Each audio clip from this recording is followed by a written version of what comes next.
Washington, D.C., 1985. Midnight. The city sleeps beneath a fine rain that falls over empty streets and darkened signs. The air smells of wet metal and weariness. On the sidewalk opposite the FBI building, a man walks slowly, hunched beneath a gray coat. He keeps his hands in his pockets and moves with the measured step of someone who has run out of destinations. His name is John Anthony Walker.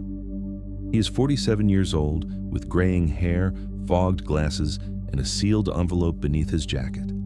Inside, there's a cassette tape, a piece of paper with an address typed on it, and a short, almost insolent phrase, "I have information you need." Walker stops in front of a phone booth. He watches the lights of the building across the street. An American flag flutters weakly in the rain. For a long instant, he does not move. Then he opens the booth door, takes shelter inside, and sets the envelope on the metal shelf. His reflection in the glass watches him, unrecognizable. For nearly 20 years, that same man had been a shadow inside the United States Navy. Cryptographic operator, communications expert, family man. An ordinary face no one would remember in a crowd. And yet, since 1967, he had delivered to the KGB the most sensitive secrets of the American nuclear arsenal. Communications codes, submarine keys, frequency lists, encryption manuals. His betrayal was neither an impulse nor a political act. It was a business that began with $1,000 and a promise. Easy money, low risk, no ideology. Walker looks at the envelope, hesitates, and slowly pushes it to the back of the shelf.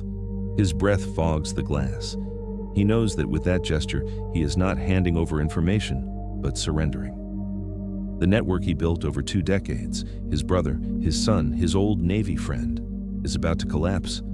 The FBI has been closing in for months. His ex-wife has talked too much. The noose is tightening. A patrol car passes slowly along the avenue. Walker lowers his head.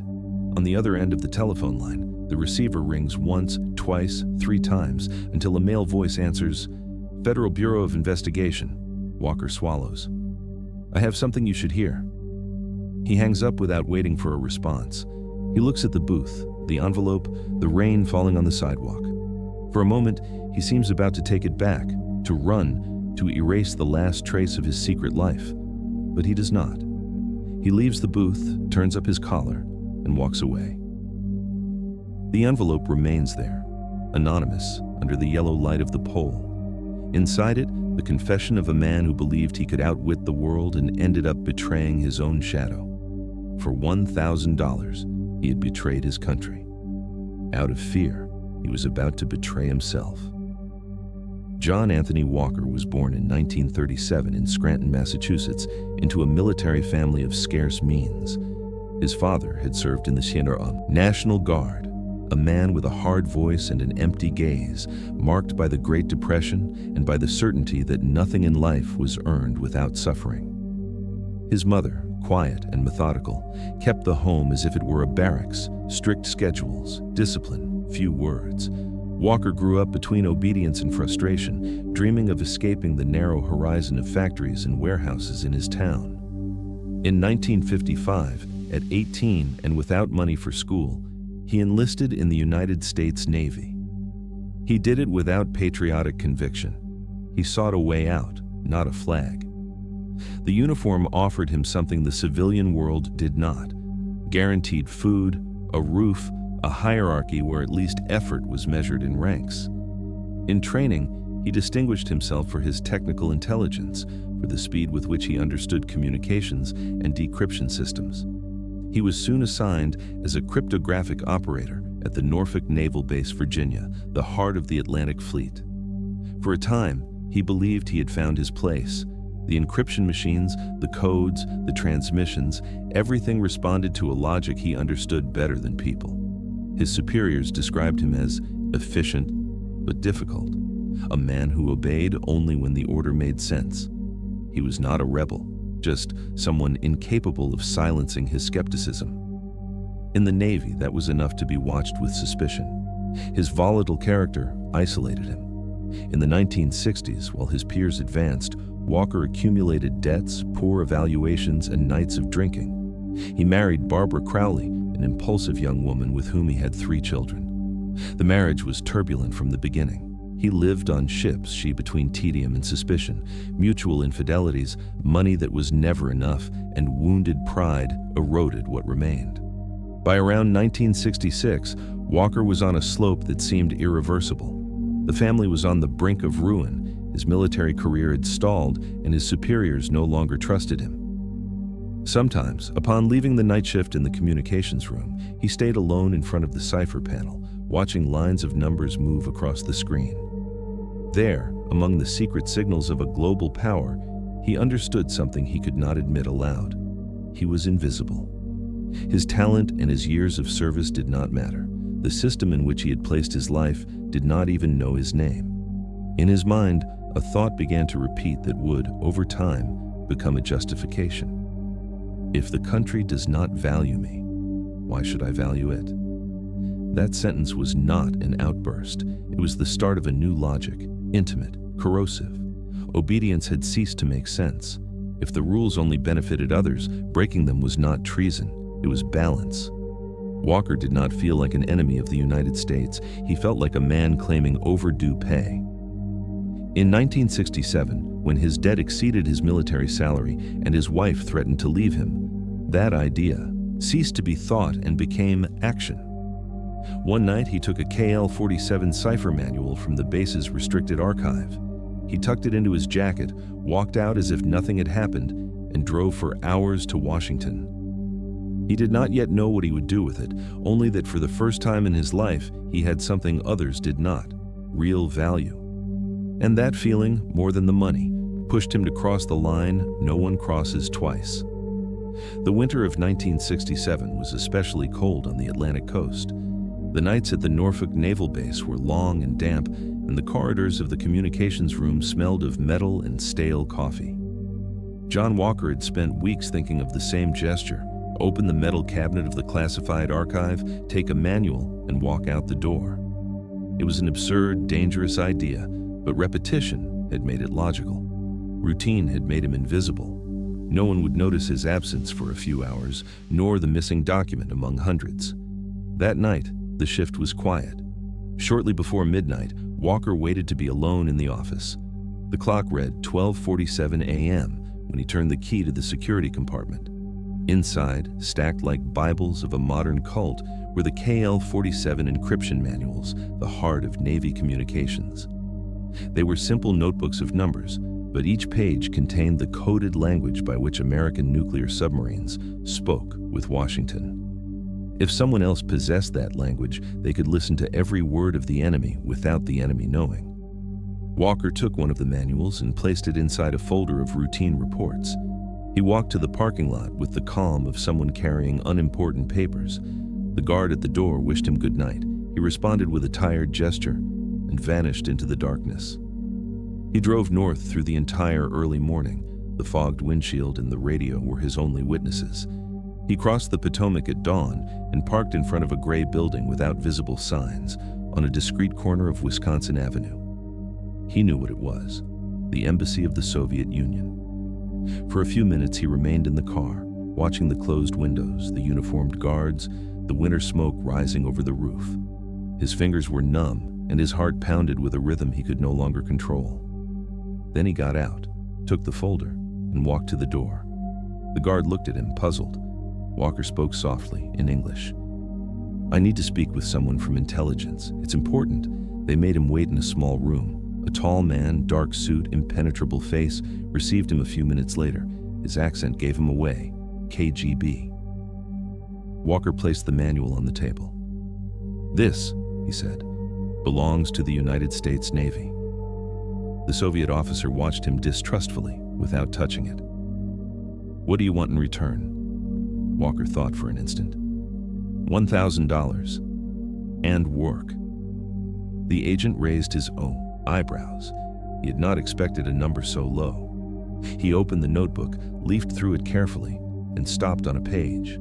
He understood immediately what he had before him. He closed the manual slowly, as if afraid it might disappear. "Why are you doing this?" he asked at last. Walker held his gaze without hesitation. "Because I can." The silence that followed lasted only a few seconds, but it was enough to seal the story. The agent nodded, took an envelope from his briefcase, and placed it on the table. Inside were crisp bills, precisely counted. He slid it toward him. "Welcome, Comrade Stingray." That would be his code name, his secret identity for the next 18 years. Walker pocketed the money without looking at it, stood, and left the building with the same step with which he had entered. Outside, snow was beginning to fall over Washington's empty streets. Morning traffic had not yet begun. He walked back to his car, feeling for the first time in a long while a strange sense of control. There was no ideology, no rage, no purpose, only a quiet certainty. He had crossed the line and no one knew. In the rearview mirror, the Soviet embassy vanished into the fog. The most powerful country in the world had just lost its voice, and no one, except John Anthony Walker, had noticed. In the communications room at the Norfolk base, the sound of the teletype never stopped. Messages crossed the Atlantic at all hours. Orders, patrol reports, submarine coordinates, weather updates. Thousands of daily transmissions formed the nervous system of the United States Navy. Most of the men who worked there never asked what they said. They were operators, cogs in a machine too large to understand. Walker did ask. And, moreover, he knew how to read them. On his desk, he had access to key lists, the daily key schedules used to activate the KL-47 ciphers. They were alphanumeric sequences that changed every 24 hours and made it possible to decrypt any communication sent between nuclear submarines and the Pentagon. Each list was unique. Without it, messages were noise. With it, the enemy could hear every word. For months, Walker copied those keys by hand onto loose sheets in small, meticulous handwriting. Never more than 2 or 3 per day, never the same on consecutive days. He hid them between the linings of his manuals in plain, unmarked envelopes. After leaving the base, he put them in his briefcase alongside routine reports. No one searched him. No one suspected a man in uniform. In Washington, the KGB agents who received his envelopes could not believe what they were seeing. What that calm-voiced operator delivered was not a mere piece of information, it was the key to an entire language. Soviet cryptographers verified the first data within hours. Everything was exact. Intercepted transmissions that had previously been mere noise could now be read clearly. Patrol orders, launch reports, exercise plans, crew lists. For the first time, the Soviet Union could listen to its enemy in real time. The magnitude of the find forced Moscow to react. In the second half of 1968, the KGB created a new division made up of mathematicians, translators, and analysts, dedicated exclusively to processing information from a single man, Stingray. Naval espionage changed scale. What had once required risking satellites or infiltrations now arrived in discreet envelopes every few weeks. Walker perfectly understood the value of what he was doing, but he showed no guilt. In his mind, he was not handing over weapons or destroying lives. He was only copying numbers, cold figures, sequences that for him were just work. He was fascinated by the exactness, by the feeling of absolute control over something everyone considered inaccessible. In KGB records, his deliveries began to be labeled as priority strategic material. To them, Walker was not a traitor. He was a structural source, a satellite with a human heart. Soviet analysts gave him an informal name that never appeared in official documents, the man who spoke with the submarines. Meanwhile, at the Norfolk base, the flow of messages went on. Orders arrived and departed, lights flickered, ciphers whirred with mechanical rhythm. No one noticed that every transmitted word, every check figure, every mission code was being duplicated by a man sitting among them, calm, invisible, taking notes in silence. Every key he copied shifted the balance between two empires. Every transcribed word moved the world a millimeter toward danger. And no one, in Washington or Moscow, yet understood that the future of nuclear deterrence had been changed forever by the meticulous handwriting of a cryptographic operator named John Anthony Walker. In Moscow, Walker's reports took less than a week to reach the desk of the KGB's deputy director.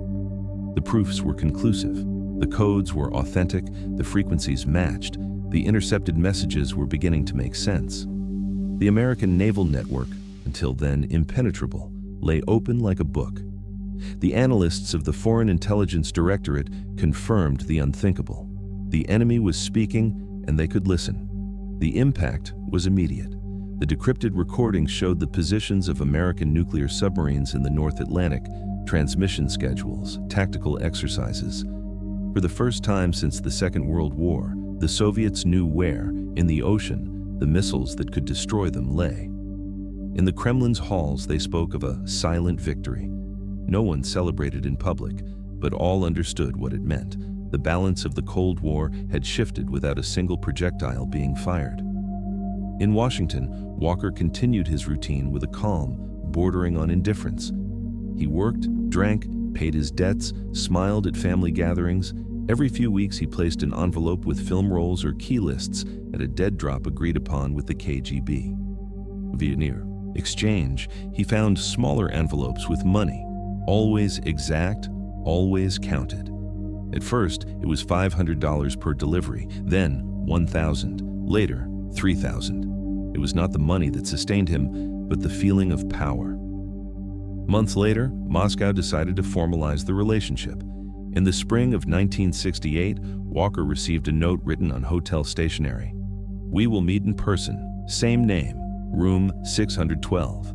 The message was signed with a single letter, S. The meeting took place at the Statler Hotel, downtown Washington. It was an anonymous building, carpeted corridors, the smell of stale smoke. Walker arrived half an hour early, wearing a dark suit and the tense expression of someone who knows he cannot turn back. When the door opened, he did not find the kind of man he expected. In front of him was not a movie spy, but an educated-looking diplomat with the serene bearing of a bureaucrat. "I am Sergei Lukashev," said the visitor, extending his hand. "I have been asked to convey my government's gratitude." Walker looked at him without taking the hand. "I suppose you want more material?" Lukashev allowed a faint smile. "Of course. But first we want to make something clear. For us, this is not treason, Mr. Walker. It is collaboration." Walker lit a cigarette and exhaled slowly. "Call it business. The deal was sealed in that instant. There were no contracts, no oaths, no solemn words, only a transaction. From that day, deliveries became regular. Each month, Walker handed over a package with new keys, manuals, diagrams. They were received by an embassy driver or a liaison who spoke no more than necessary. Moscow doubled his pay and officially christened him with a code name, Stingray. The KGB, fascinated by the efficiency of its source, began to build a protocol around him. Walker's documents arrived sealed in diplomatic pouches, traveled in official valises, and were analyzed in restricted rooms. Every word he copied became a line of defense for an entire country. For Walker, that success became routine. In his mind, he was not a spy. He was a supplier, a useful gear in a system that needed him, though neither acknowledged it. While the world braced for another decade of tensions, he had found his purpose: sell information to whoever valued it, without guilt, without patriotism, without remorse. The race had begun, and there was no return. By the early 1970s, John Walker was no longer a base operator. He had become the node of an invisible network. His envelopes arrived punctually at the dead drops designated by the KGB, and the payments were made with the precision of a salary. Espionage for him had become just another job, but a lonely job, and the silence was beginning to weigh on him. The first name that occurred to him was that of his younger brother, Arthur, also a sailor, also disenchanted. Arthur served at a naval repair base in Norfolk, a routine post with no future. When John visited him one afternoon in 1972, he did not speak of ideology or politics. He spoke of money. "You know what the papers you see every day are worth," he said. Arthur looked at him, uncomprehending. "What do you mean?" John leaned toward him. "That there are people willing to pay for them, much more than the Navy pays you." Arthur took weeks to accept. At first he thought it was a joke. Then, when he saw the envelope with crisp bills and a simple instruction, "Copy this and deliver it at this spot," he understood his brother was serious. He never asked who was behind it. Perhaps he knew, perhaps he preferred not to know. The second to join was Jerry Whitworth, his old Navy buddy, a communications operator on nuclear aircraft carriers. Walker considered him the perfect link. Whitworth had direct access to encrypted transmissions of Pacific strike groups. He convinced him with the same argument: money and recognition. They met in a bar near San Diego. Amid beer glasses and the noise of a television, John explained the essentials. "You get the codes, I'll handle the rest." Whitworth hesitated. "Who are you working for?" "For someone who pays better than the government." He never mentioned the KGB. There was no need. In espionage, ignorance was protection. For years, Whitworth sent film rolls and cipher lists through improvised routes. He received discreet envelopes by mail with thousands of dollars in cash. Sometimes he kept them in his freezer among the ice trays. Neither of them knew to what extent what they delivered was changing the global board. The third came later and was the hardest: Michael Walker, John's eldest son. In the early 1980s, Michael served as an operator on attack submarines. His father visited him during leave and invited him to dinner. They spoke of everything but the past: work, the future, debts. In the end, John made him a proposal disguised as a favor. "I need you to get me some routine reports. Nothing classified, nothing dangerous. It's just for a naval consulting firm. I'll pay you for each copy." Michael agreed, not out of greed, but out of habit. For months he handed him papers without knowing that what he copied were patrol reports, armament logs, and communications keys. When he finally understood what he was doing, it was already too late. Fear trapped him in the same circle his father had created. Each of them had a role. Arthur obtained documents from shore bases. Whitworth captured codes from the carriers. Michael contributed information from the submarines. John organized, filtered, and delivered everything to the KGB. No patriotism or grand conspiracies, just logistics. The meetings were brief, almost routine. Envelopes changed hands in cafes, parking lots, or gas stations. Money circulated without questions. To the Soviets, Stingray had ceased to be an individual. He was a complete network, a source, breathing through several bodies. In the Lubyanka offices, Walker's reports were handled with the same classification as state secrets. Internal memos read, "Source Stingray maintains absolute continuity and reliability. Consider strategic priority." Walker had no formal spy training, but he had grasped something professionals often forgot. Espionage does not need heroes, only people willing not to look back. And so, little by little, he turned treason into a family enterprise. For more than a decade, John Walker maintained a balance as improbable as it was stable. He was neither a fugitive nor a rich man, nor even a spy in the classic sense. He was a family father who paid his bills, a veteran with an unremarkable appearance, a man who went unnoticed in supermarkets and post offices. And yet, every few weeks, he delivered to the Soviet Union secrets that could change the planet's fate. The money was never much. At first, $1,000 per package, later $3,000 or $5,000, delivered in discreet envelopes or indirect transfers. Sometimes the Soviets gave him a camera, an expensive watch, or a bottle of vodka. No luxuries, no excess. His greed never escalated, because his pleasure did not lie in the reward, but in control, in the certainty that the system that had ignored him depended unknowingly on his silence. Meanwhile, the documents he delivered grew ever more valuable. Technical reports on attack submarines, communications protocols, missile launch schemes, security procedures, and above all, the keys that allowed the Navy's encrypted transmissions to be read. The Soviets could anticipate maneuvers, know routes, estimate deployment times. In a matter of months, what had been uncertainty became a strategic advantage. In Moscow, his reports received an internal designation: Stingray Material, Alpha Priority. Analysts of the Naval Intelligence Directorate described them with a phrase that would become famous within KGB files: a source equivalent to a satellite at sea. Thanks to Walker's information, the Soviet Union rebuilt maps of American patrols, located launch zones, and even reconfigured its own submarine routes to evade detection. It was precision espionage, without drama, without noise. Everything arrived in paper envelopes, carefully written, without smudges or errors. In the United States, the Admiralty began to notice small inconsistencies: intercepted transmissions, Soviet moves that were too timely, thwarted exercises. Internal reports spoke of possible technological leaks, but no one suspected a traitor. The Navy trusted its codes. The enemy should not be able to break them. If something went wrong, blame fell on chance or on the adversary's excessive caution. Walker read those same reports from his home and smiled. He knew the only person who could explain what was happening was himself. Sometimes, while smoking in the dark of his living room, he thought about the scope of what he was doing.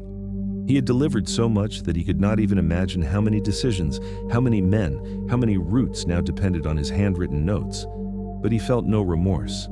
He had learned to view betrayal as an art, cold, precise, emotionless. His network kept working. Arthur, his brother, continued to supply reports from shore, Whitworth from the carriers, his son Michael from the submarines. Everything moved with the efficiency of a business. The KGB, across the ocean, organized secret conferences to interpret each document that arrived bearing his code name. Walker had become an omnipresent shadow. The Soviets called him the enemy's voice. The Americans, without knowing it, spoke every day through him. For an initial $1,000, John Anthony Walker had made the entire ocean vulnerable. In 1976, after more than 20 years of service, John Anthony Walker officially retired from the Navy. He was 39, with a modest pension and the tired look of someone who has lived too long within rigid structures. The farewell ceremony was brief: a handshake, a group photograph, and the folded flag he kept without emotion. A few months later, he opened a small private security agency in Virginia Beach. The sign on the door read Walker Security Consultants. He sold alarm systems, installed electronic locks, and offered anti-theft consulting to stores and gas stations. It was the kind of business that raised no suspicions, a veteran using his experience to make a living. By day, he served clients and complained about taxes. By night, in the back room, he prepared film rolls and coded envelopes for the KGB. He had turned his office's storeroom into a small espionage lab. There he kept microfilms, key lists, reports obtained by his brother Arthur and by Whitworth. Each package came with a typed note of accountant-like precision: dates, coordinates, technical description.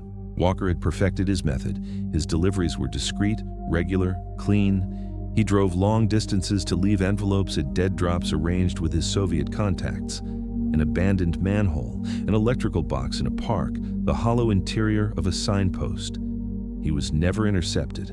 Meanwhile, his domestic life was falling apart. His wife, Barbara, whom he had known since 17, had long suspected. She noticed the unexplained trips, the cash that appeared from nowhere, the longer silences. Arguments became routine. She drank. He kept quiet. One night in 1977, she waited up in the living room, the dim light of a lamp on. When Walker entered, soaked by the rain, he found the ashtray full and a bottle nearly empty. "What is it you do, John?" she asked, voice rough. Walker set the keys on the table and looked at her without interest. "Extra work. Nothing you'd understand." "Extra work," she repeated. "For whom?" He gave a thin, tired smile. No answer. Barbara understood she did not need a faif or confession. There was something larger he could not name, and that silence was what destroyed her. She began to drink regularly, to vent with friends, to tell different versions of the same suspicion. Walker did not flinch. Her fear, paradoxically, made him feel untouchable. Espionage had ceased to be risk and had become habit. His whole life functioned as a double system: by day, a proper man; by night, a meticulous shadow. Each facet sustained the other. The more normal his life seemed, the safer he felt to keep betraying. At social gatherings, he talked politics, criticized bureaucracy, and repeated patriotic phrases. No one noticed the irony. He was the neighbor who offered alarm advice, the veteran who attended commemorations. Inside, he held a secret satisfaction. The world saw him as an ordinary man, and that made him the perfect spy. Fear destroyed Barbara. Silence made Walker bolder. The border between his public life and his crime became so thin it no longer existed. And when that border disappears, the fall ceases to be a possibility. It becomes destiny. At the beginning of the 1980s, the world's balance was beginning to change. The Soviet Union weakened under the weight of its economy and bureaucracy. The party's machinery rusted, supplies were scarce, and in KGB offices the most repeated word was a single one: suspicion. The fronts of espionage, once disciplined and calculated, began to show cracks. And in Washington, the FBI began to notice something that did not fit. Classified documents, cipher manuals, and communication protocols were appearing in Soviet operations with impossible speed. The precision of the enemy's countermeasures could not be explained by mere technological leaks. American naval counterintelligence opened a silent investigation. They called it Operation Wizard. Its objective? Identify an internal source who from within the Navy was delivering strategic information to Moscow. For months, analysts reviewed patterns, routes, and transmission logs. What they found was disconcerting. The Soviets were reacting to maneuvers that had not even been communicated outside the cryptographic environment. That meant someone, somewhere in the cipher system, was handing over the keys. But the suspect must be someone small, someone who did not draw attention. John Walker appeared on no list. He was retired, a civilian, and had spent more than a decade without direct contact with the Navy.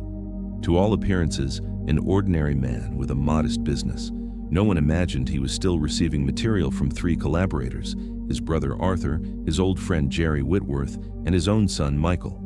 However, the circle he had meticulously built was beginning to crack.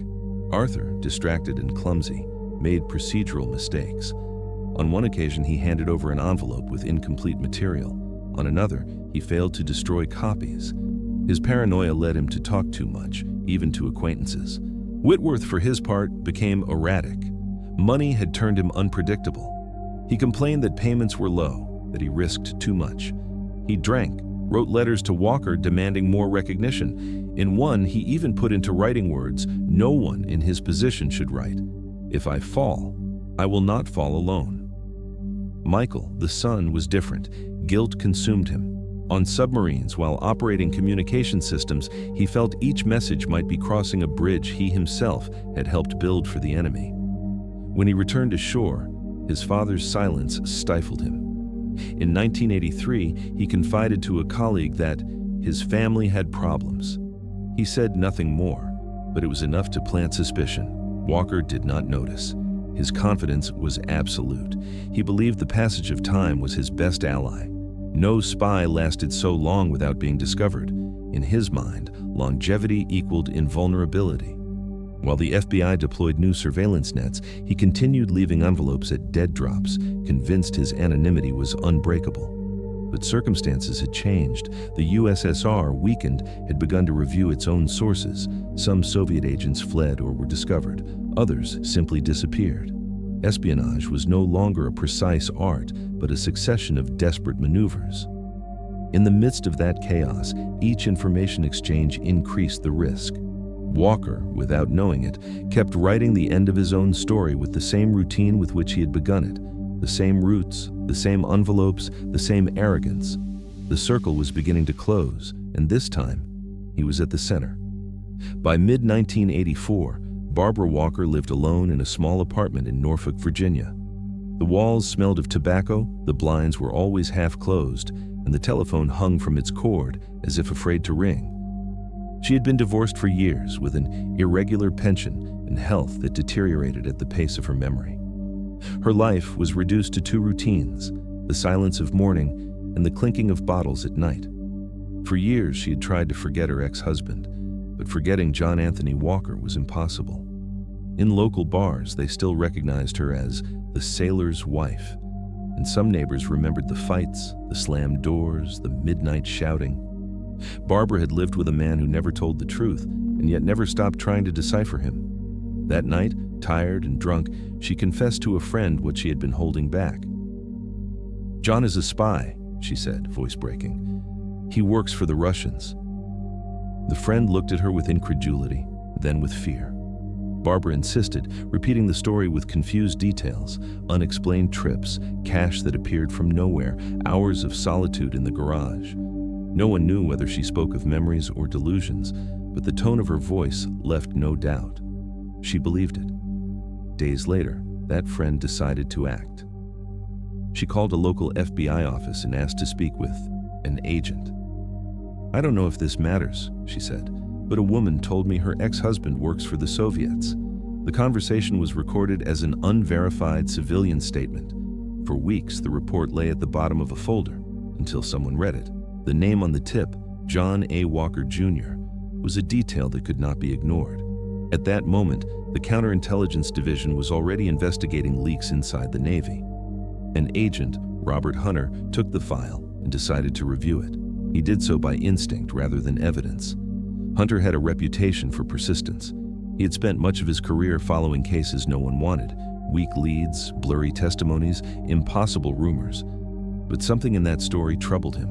A retired cryptographic operator with Navy contacts linked to an unstable ex-wife who spoke of Russians and money. It was, at least, a curious coincidence. The agent traveled to Norfolk and began to reconstruct Walker's life. He interviewed him seemingly for routine reasons, reviewed his financial records, and watched him from a distance. Walker did not seem to be hiding anything. He walked calmly, presented himself as an ordinary man, drove an old sedan, and still ran his security agency. To the untrained eye, he was not a spy. He was just another aging, amiable, tired veteran. But Hunter knew traitors did not resemble caricatures. They were like this: calm, invisible, methodical. In the autumn of 1984, the FBI officially opened an investigation. The codename was Wizard Sagin. The objective, now clear: determine whether Walker remained in contact with any foreign network. For months, they discreetly tailed him, analyzed his calls, reviewed his movements. Nothing seemed out of place, and precisely for that reason, the case grew more dangerous. Walker, oblivious to everything, kept acting as if the world were not watching him. He left envelopes in the same spots, used the same routes, and maintained the same cold calm that had protected him for 20 years. The narrative clock had been reset. The noose was tightening, and he still believed himself beyond time. The early hours of May 20th, 1985 began like any other in Montgomery County, Maryland. The road was deserted, traffic lights changed with no witnesses, and a thin mist covered the asphalt. For John Anthony Walker, it was another night of work. On the passenger seat, he carried a manila envelope sealed with tape containing microfilms, coordinates, and communications keys. Nothing new. He had done it dozens of times. 15 kilometers away, 3 FBI vehicles followed at a distance. In the trunk of one, agents kept a transmitter connected to the surveillance channel. They had spent months waiting for that night. Every movement of Walker had been measured, every stop calculated. Only the physical confirmation remained, the exact moment the spy delivered classified material to a foreign power. Walker stopped the car near Huntersville Park, a wooded area north of the highway. He looked at the clock, 11:45 p.m. He turned off the lights, took the envelope, and got out. He walked along the edge of the woods until he reached a designated point, an old no parking sign, rusty with age. There, among the roots, was a hollow in the ground, his dead drop. He left the envelope inside, covering it with a little earth and wet leaves. Then he stood still for a few seconds, as if listening to something invisible. In the distance, an engine started. 2 men watched through binoculars from a car with no lights. "Target in position," one whispered. "Wait for confirmation," the other replied. Walker walked back to his car, lit a cigarette, and settled behind the wheel. In his rearview mirror, the woods seemed to sleep. He did not know that at that very instant, more than a dozen agents were closing the perimeter.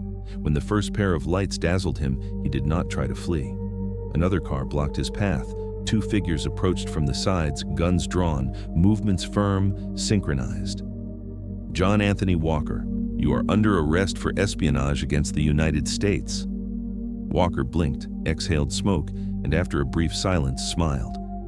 "You took too long." He did not resist. They handcuffed him and sat him on the edge of the hood under the cold light of the headlights. Agents searched the vehicle.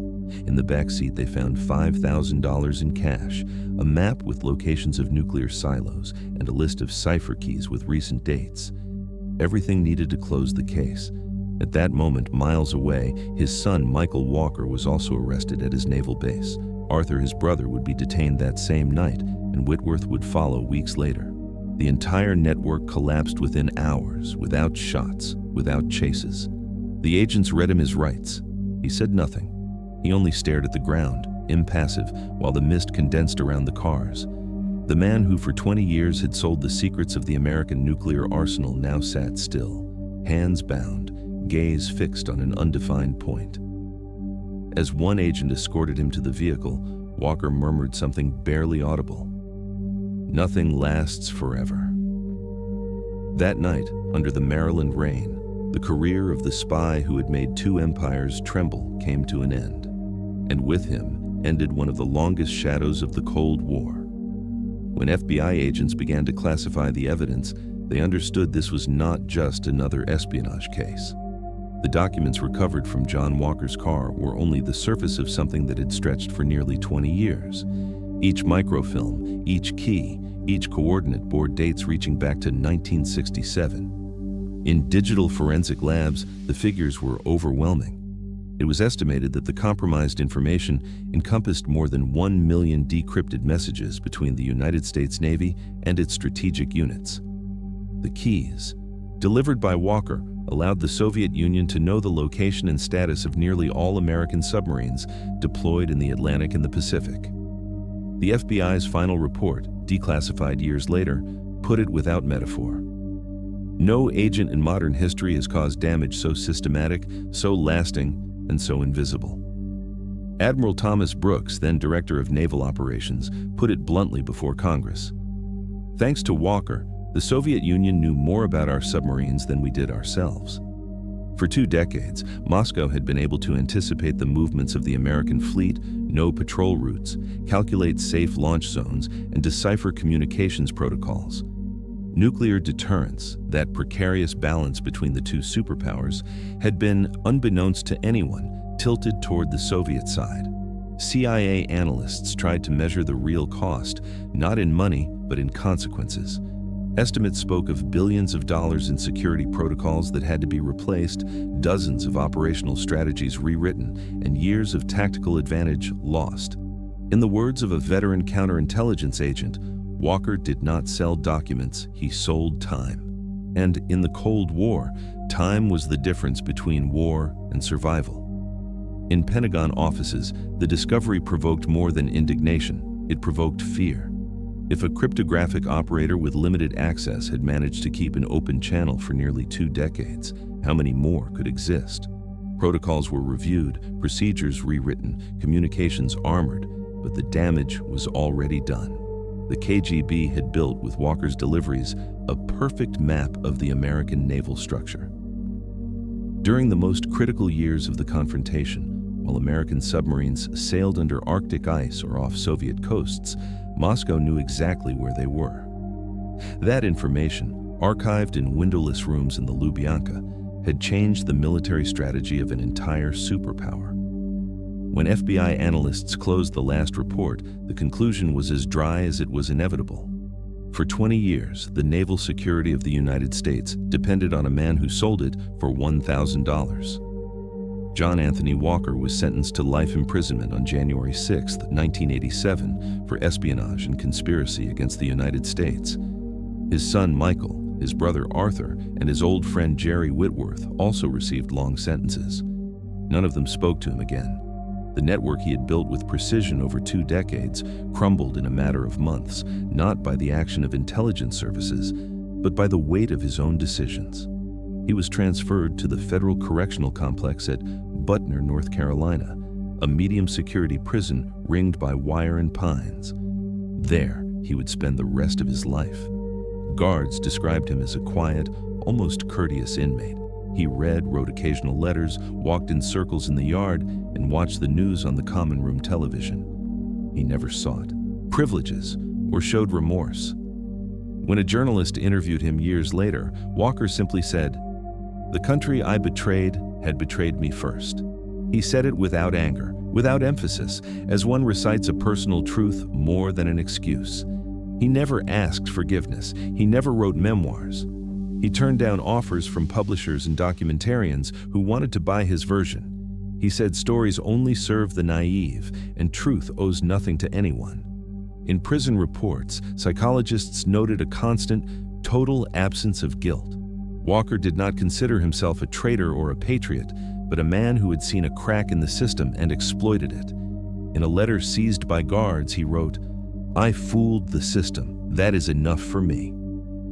Sometimes on the cafeteria television, news appeared from the world he had helped shape from the shadows. The fall of the Berlin Wall, the dissolution of the Soviet Union, the new alliances that transformed the global order. Walker watched in silence, expressionless. In those images, he saw the collapse of everything he had done. The codes, the contacts, the secrets for which he had risked his life, now were irrelevant. The enemy he had served no longer existed. The man who for 20 years believed he managed the balance of world power ended his days watching a world that had moved on without him. His greatest victory, outwitting the system, became his sentence. Living long enough to see that the system had shed its skin and his betrayal no longer meant anything. In his final years, he walked slowly in the yard, leaning on a cane, looking at the sky with an almost childlike calm. Perhaps thinking, perhaps remembering. No one knew. He died in 2014, in the same prison at 77, with no visitors and no epitaph. To the official history, he was just another number in espionage files. To those who studied him, a warning. And to himself, to the end, a man who had won. But each day, watching the news, he understood that the world he sold no longer existed. Years later, in 2014, John Anthony Walker died in prison at 77. There was no ceremony, no press, no speech. His body was buried in an unmarked grave inside the cemetery of the Butner Federal Correctional Complex, North Carolina. No one claimed the remains. No flag covered the coffin, only a concrete slab with a number carved into it. A silent end for a man who had spent half his life speaking with enemies he never saw. In the following years, declassified FBI and CIA files revealed the true scope of his betrayal. The documents he delivered altered strategies, compromised entire operations, and cost lives at sea. Military analysts confirmed that Walker's information redrew the map of nuclear deterrence. American submarines, the spearhead of the nation's strategic power, had sailed for years believing themselves invisible, when in reality they were tracked step by Soviet intelligence. For $1,000, John Walker had sold more than papers. He had sold a nation's trust, and that trust, once broken, was never whole again. The money disappeared, the codes were replaced, protocols changed, machines evolved, enemies too. But the deepest damage was neither military nor technical. It was moral. Walker proved the enemy is not always outside. Sometimes he sits at your table, wears your uniform, and calls you brother. In the Cold War, betrayal was never ideological. It was human, and that made it eternal.